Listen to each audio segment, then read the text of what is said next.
Dans la Grèce antique, d'où viennent les principes de notre culture, les sculpteurs avaient l'habitude de représenter le corps humain nu. Plus tard, les Romains, leurs héritiers, ont continué cette tendance. Avec l'arrivée de la Renaissance en Italie, les peintres et les sculpteurs également ont représenté nus le corps humain.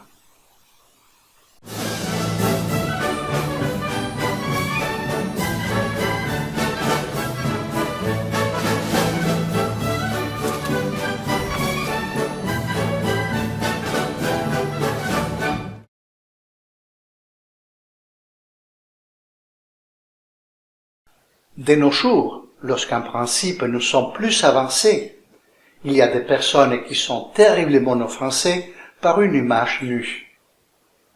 Il faut que nous soyons clairs. Un nu n'est pas de la pornographie. Toutes ces réflexions est pour vous parler d'une grande sculpture, peut-être la plus importante de tous les mouvements de la Renaissance. Je vais vous parler d'une œuvre de 4,80 mètres de haut et qui représente un jeune homme viril, plongé dans la tâche qui est devant lui et qui nous montre toute ses humanités. Je vais vous parler de l'une des grandes œuvres de Michel-Ange Buonarroti. Son œuvre est le David. Tous ceux qui ont lu l'Ancien Testament se souviendront de ce jeune berger qui a été choisi par Dieu pour affronter les géants désignés par le Philistin dans un duel singulier. Depuis lors, on parle de la bataille de David et de Goliath, de la bataille du faible contre le fort, de la bataille du jeune David, imberbe devant le colosse de plus de 2,5 mètres de haut. Goliath était protégé par une armure et portait une grande épée. Il invitait David à se rapprocher de lui pour que, une fois pour toutes, il en mette fin. Ce que Goliath ne savait pas, c'est que la protection de David était beaucoup plus grande et que sa petite fronde était dirigée par la main de Dieu. D'un coup précis d'une simple pierre que David lança de sa fronde, il frappa Goliath au front, qui le laissant stupéfait, le jeta au sol. Puis, avec l'épée du géant, lui coupa la tête. Des simples bergers, notre David est devenu roi et fondateur de la nation d'Israël. Dans l'Italie médiévale n'existait pas un État unique, mais ce qui pour nous c'est aujourd'hui l'Italie était un ensemble de différents États indépendants qui se faisaient la guerre.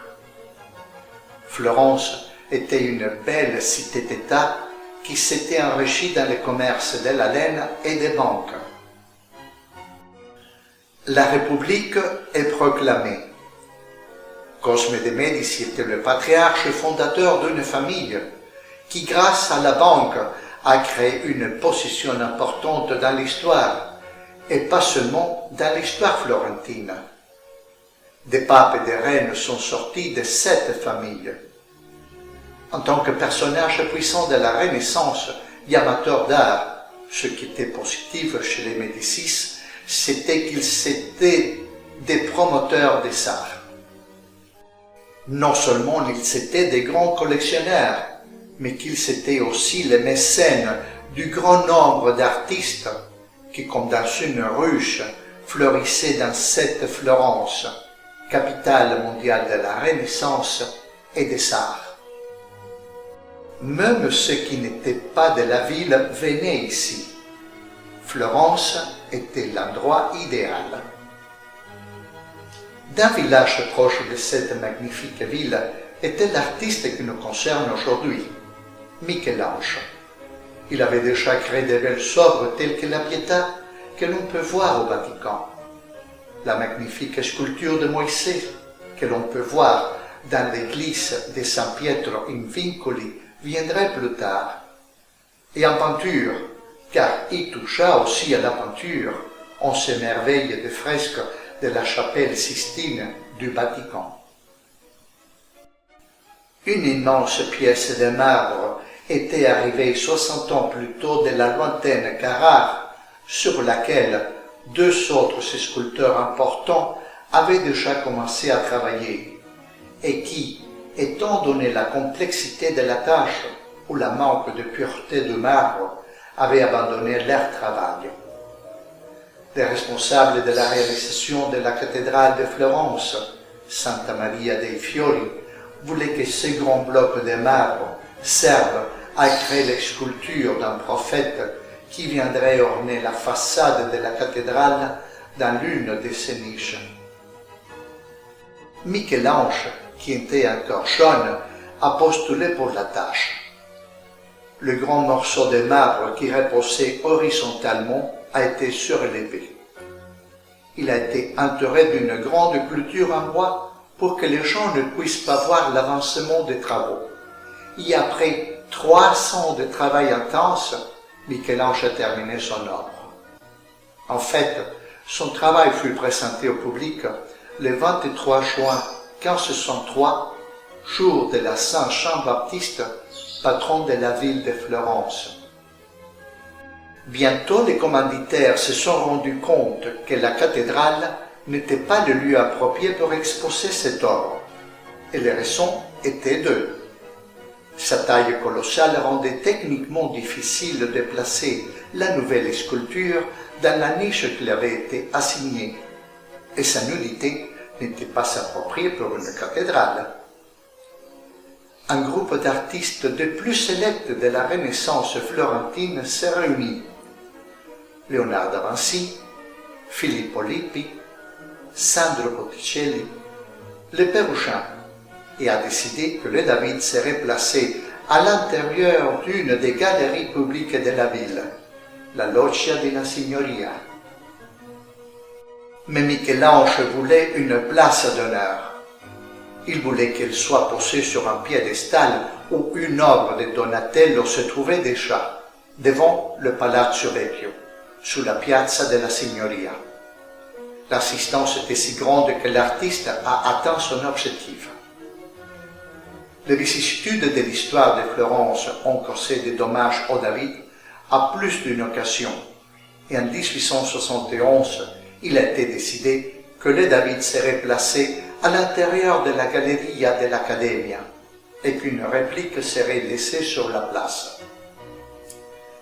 D'un point de vue sculptural, de nombreux spécialistes de l'art ont donné leur avis sur cette œuvre. Un œil attentif peut voir que son corps est complètement disproportionné, qu'une jambe est plus longue que l'autre, que les mains sont disproportionnellement grandes par rapport au corps et à la tête. Erreur du grand Michel-Ange? Non, tout était calculé. Rappelons-nous qu'au départ, les sculptures étaient prévues pour être à l'intérieur d'une niche, à 5 mètres de la vue, de sorte que la taille de la tête et des jambes était exagérée afin qu'elles puissent être vues. Le corps repose sous la jambe droite et la gauche est pliée, ce que les sculpteurs appellent contrapposto. Cela est dû au fait que c'était ceux qui demandaient le morceau de marbre. Si nous regardons son visage, nous voyons un jeune homme qui, selon certains, se concentre sur l'importante tâche de lancer la pierre sur le géant Goliath. Les autres voient dans cet instantané le moment où il est déjà abattu le géant et contemple sa victime. Les narines sont dilatées en raison d'une respiration lourde. La main droite est crispée. Déjà des autres sculpteurs de la Renaissance avaient représenté dans le passé le pasteur David. Verrocchio, avec une statue en bronze, nous montre une figure qui peut être tantôt une fille qu'un garçon. Il a dans sa main une épée et à ses pieds la tête du géant. De son côté, Donatello le représente également en bronze. Cette œuvre est aujourd'hui visible au Musée national du Bargello. Monsieur David est un jeune homme au corps plutôt efféminé. C'est presque le corps d'une jeune fille aux attributs masculins. L'œuvre de Michel-Ange nous montre un David déjà mûr. Le signe distinctif est son membre viril, petit et visible de tous, au mécontentement de certains. Pour les Grecs, le pénis de ces sculptures devait être petit pour montrer que ce n'était pas la testostérone qui prévalait dans le personnage, mais l'intelligence. C'est également significatif le fait qu'en tant que juif, David n'est pas circoncis. Certains chercheurs voient dans ce détail un aspect renascentiste de la pensée de Michel-Ange, l'art avant la religion. La vérité est que, en contemplant cette magnifique œuvre, que comme s'il n'était pas déjà assez grande et sur un piédestal d'1,5 mètre de haut, arrive à s'évanouir à tel point ils sont en communion avec les sentiments qu'a voulu transmettre les sculpteurs. On raconte qu'une fois quelqu'un l'a demandé à Michel-Ange comment est-ce qu'il réussissait à faire de si belles sculptures. Il a répondu: à l'intérieur du morceau de marbre, je vois un ange qui me demande de le libérer. Et moi, je le libère. C'est ainsi que j'ai fini mon émission d'aujourd'hui. Comme d'habitude, je vous remercie beaucoup pour le temps que vous me dédiez. Vous pouvez le dire à vos amis, vous pouvez vous souscrire si vous ne l'avez pas encore fait. Et encore une fois, je vous dis à la prochaine.